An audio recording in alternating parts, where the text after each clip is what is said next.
Assalamualaikum warahmatullahi wabarakatuh. Halo Bapak Ibu Guru, calon guru penggerak Angkatan 8, dimanapun Anda berada. Apa kabar semuanya? Semoga kita selalu dalam keadaan sehat walafiat dan selalu dalam lindungan Allah Subhanahu wa Ta'ala. Pada kesempatan kali ini, saya akan memaparkan tentang koneksi antar materi, kesimpulan, dan refleksi pemikiran Ki Hajar Dewantara, yang mana ini merupakan tugas modul 1.1 A8. Dengan saya Suhairia, calon guru penggerak Angkatan 8 dari SMP Terpadu Semayang Nusantara, Kabupaten Benar Meriah, Provinsi Aceh. Dengan fasilitator saya, Bapak Muhammad Hari Purnomo Hadi, dan pengajar praktek saya, Ibu Mas Diana. Nah, Bapak Ibu, pada kesempatan kali ini saya akan merefleksi diri saya dengan 3 pertanyaan, yaitu yang pertama, apa yang saya percaya tentang murid dan pembelajaran di kelas sebelum saya mempelajari modul 1.1. Lalu yang kedua, apa yang berubah dari pemikiran atau perilaku saya setelah mempelajari modul ini. Yang ketiga, apa yang bisa segera saya terapkan lebih baik agar kelas saya mencerminkan pemikiran Ki Hajar Dewantara. Saya percaya tentang murid dan pembelajaran di kelas sebelum saya mempelajari modul 1.1. Yang pertama, peran saya sebagai guru lebih besar dibandingkan peserta didik. Seringkali kalau kita di kelas merasa capek, lelah, letih pada saat menjelaskan dan memberikan sebuah materi kepada peserta didik kita. Nah, hal ini menandakan artinya peran kita lebih besar di kelas daripada peserta didik kita. Lalu yang kedua, peserta didik kurang aktif dan kurang termotivasi dalam proses pembelajaran. Di sini sering sekali saya merasakan pada saat saya menjelaskan sebuah materi kepada peserta didik saya, kemudian suasana kelas tiba-tiba menjadi diam, hening, dan saya bertanya kepada siswa saya, apakah kalian sudah mengerti? Atau apakah ada yang ingin ditanyakan? Saya bertanya seperti itu kepada anak didik saya. Ternyata anak-anak hanya diam, bahkan tidak menjawab pertanyaan saya.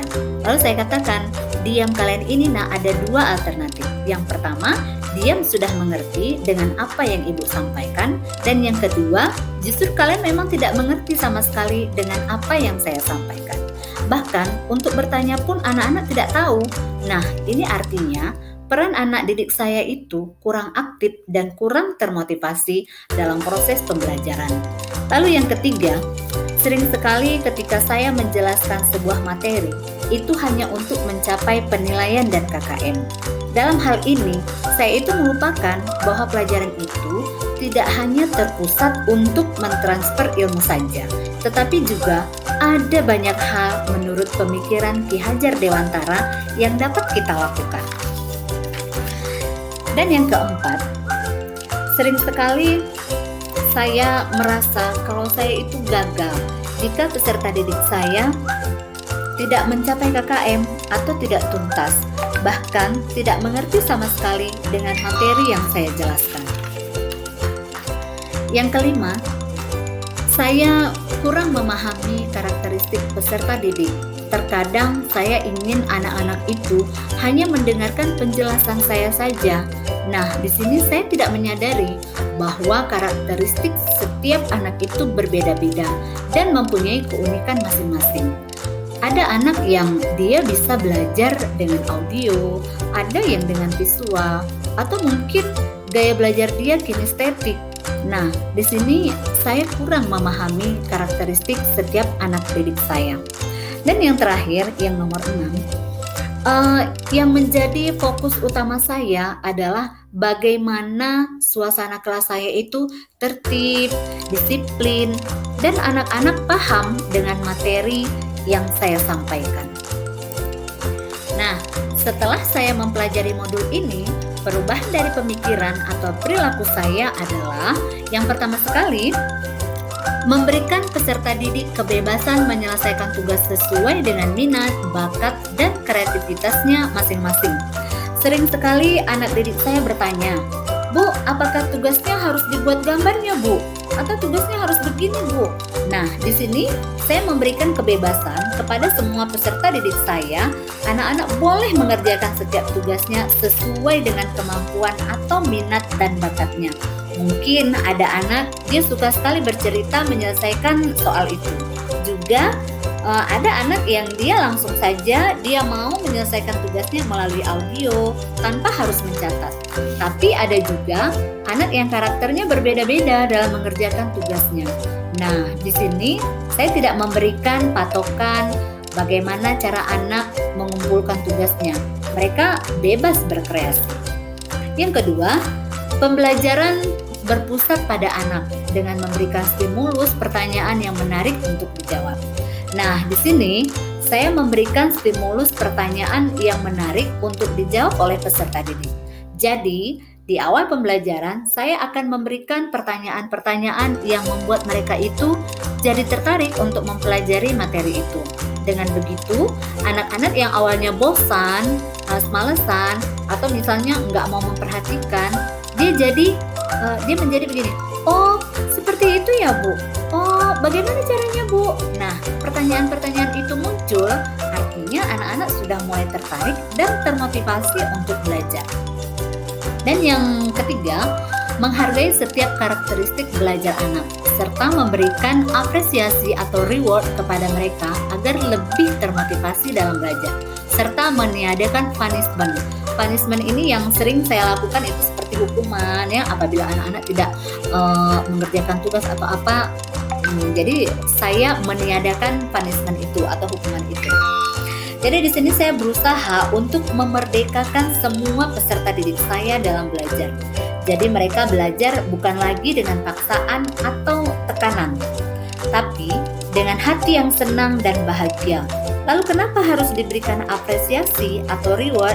Karena dengan begitu anak-anak akan senang mendapatkan pujian.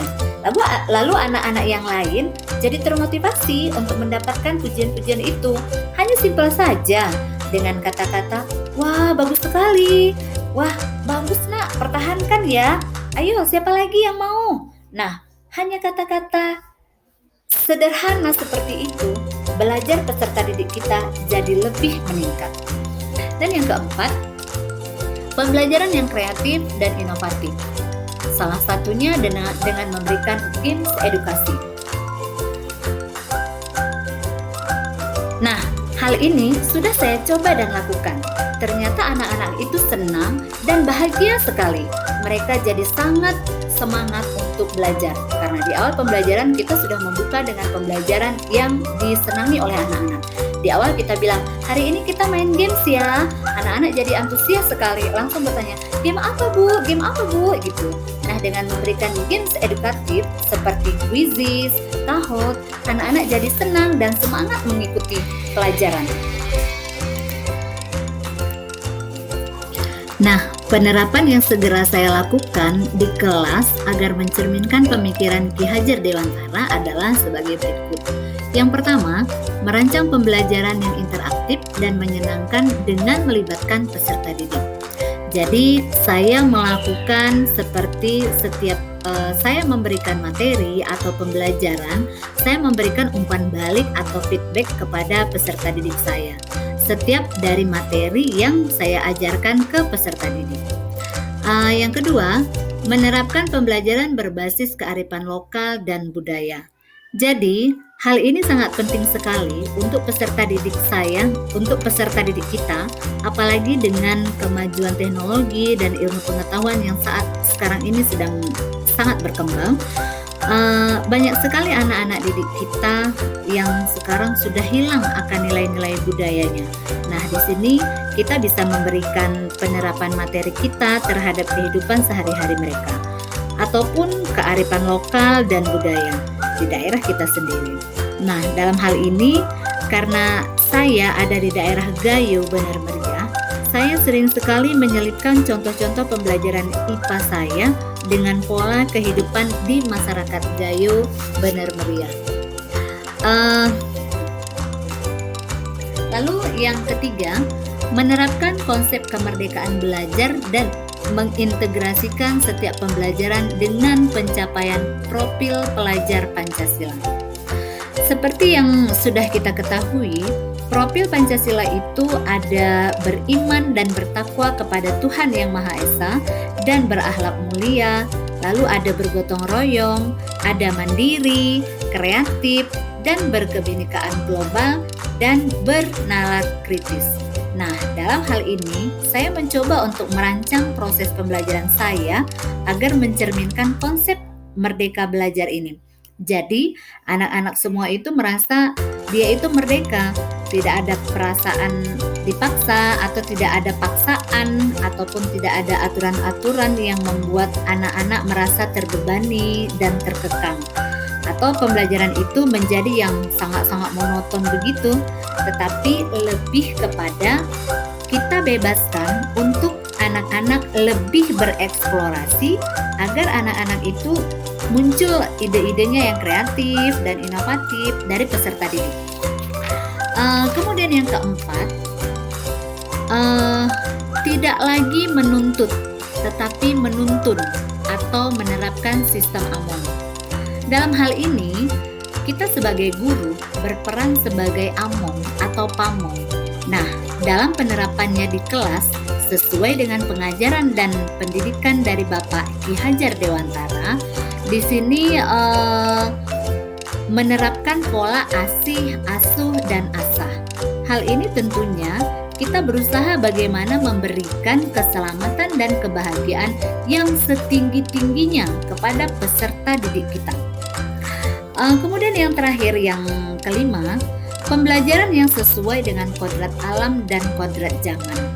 Nah, di sini sesuai dengan pemikiran Bapak Ki Hajar Dewantara bahwa kodrat setiap anak itu adalah bermain.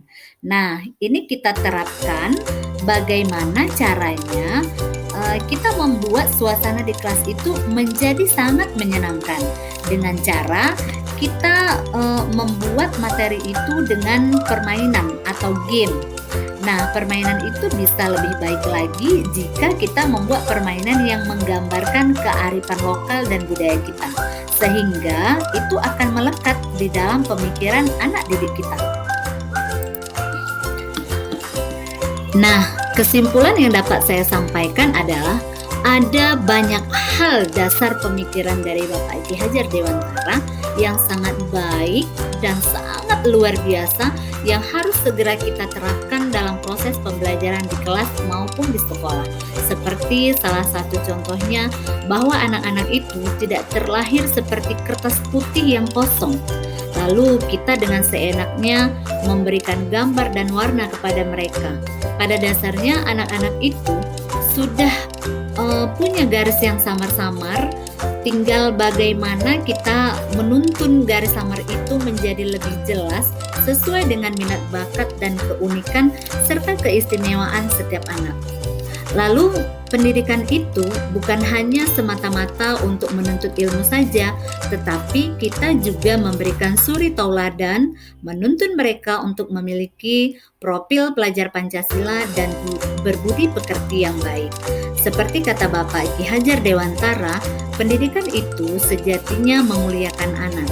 Nah, Bapak Ibu guru hebat, demikianlah pemaparan materi saya, koneksi antar materi kesimpulan dan refleksi pemikiran Ki Hajar Dewantara. Salam guru penggerak, tergerak, bergerak, dan menggerakkan. Assalamualaikum warahmatullahi wabarakatuh.